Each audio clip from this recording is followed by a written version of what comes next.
Well, welcome not to the fields of Perthshire, but to my front room in Perthshire. I'm afraid the weather has been horrific, so myself, Marty, Peter and Paul have not been able to get out because the ground has been frozen, and now we've been hit with a big storm, 50-mile-an-hour winds and driving rain for the next couple of days. So there's going to be no opportunity to get out and detect. So perfect opportunity to show you not one, but two of my favourite finds from the last 22 years.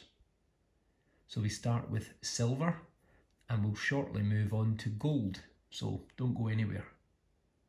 This is a coin of King James VI of Scotland, who would later become King James I of England. Just to confuse you, he had two different titles. So this dates to the time of his rule in England, around about 1608 from what I can gather, and it is X11, Roman numerals meaning 12, and it's a 12 pence or a shilling.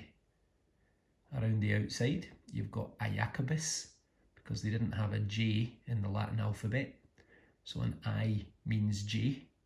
So Jacobus is James, by the grace of God, DG, de Gratia. England, Scotland, France, et and Hibernia, Hibs or Ireland. And then it would have said Rex, but it's been smudged. So you can see his profile in the middle, looking to the right hand side with his crown. His face is quite rubbed, they often are, and that's purely because people used to do that, particularly if they were unwell or they were sick. They would hope that the king would bring them good health.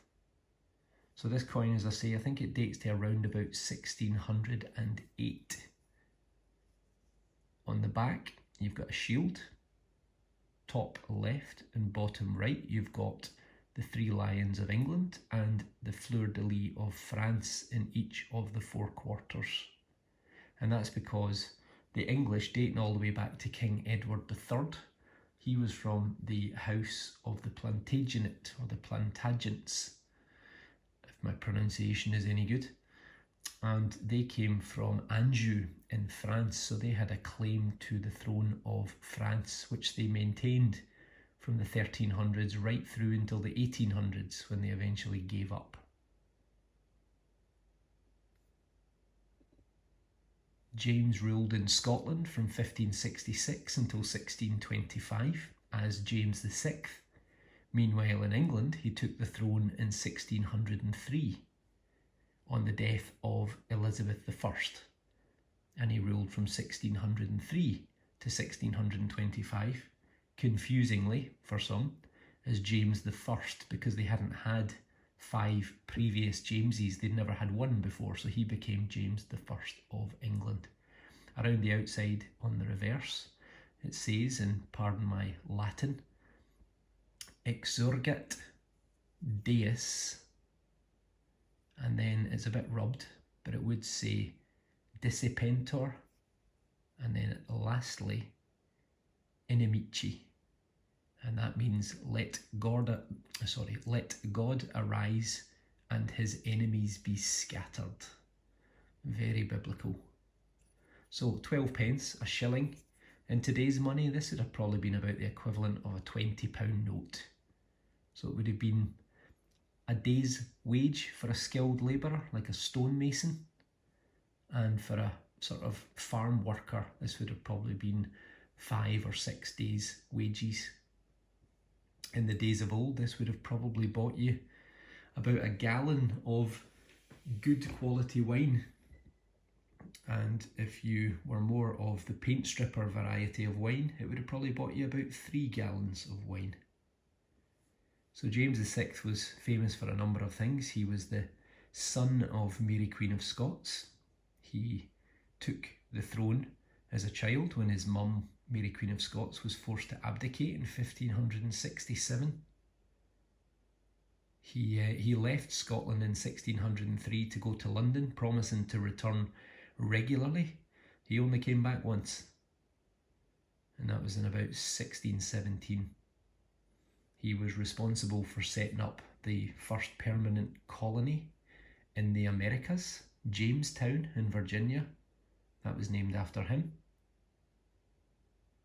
Although the Europeans were there a lot earlier.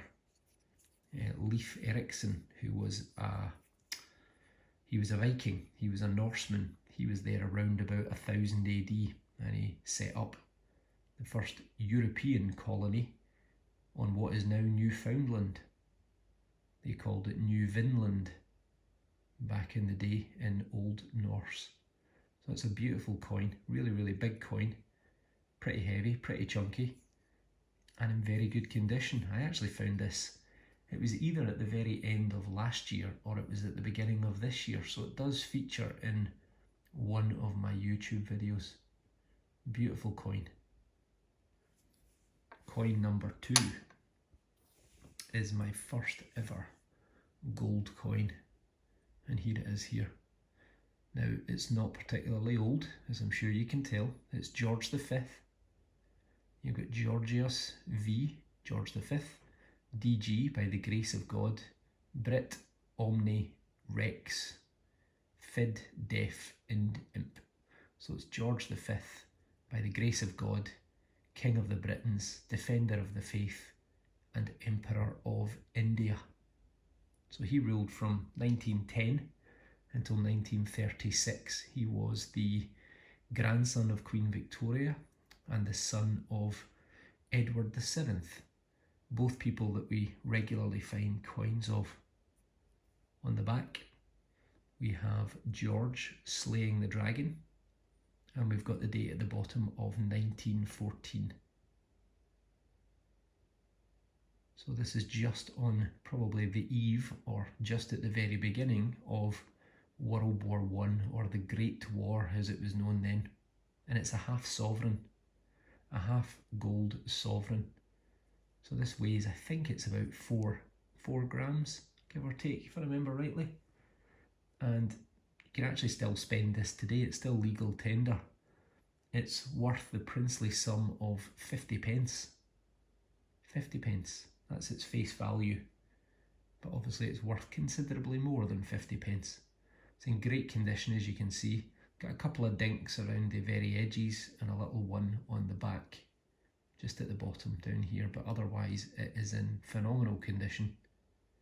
We found this on a field that used to be an old military training camp and shooting range from pre-World War I right through until after World War II.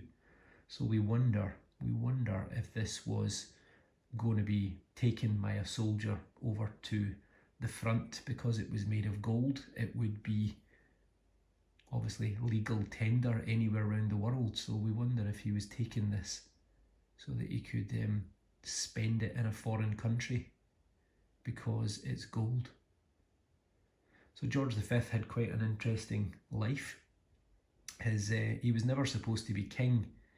He had an older brother called Albert Victor, but he died during the Great Influenza pandemic in 1892. Imagine that, a global pandemic. I've never heard of that before.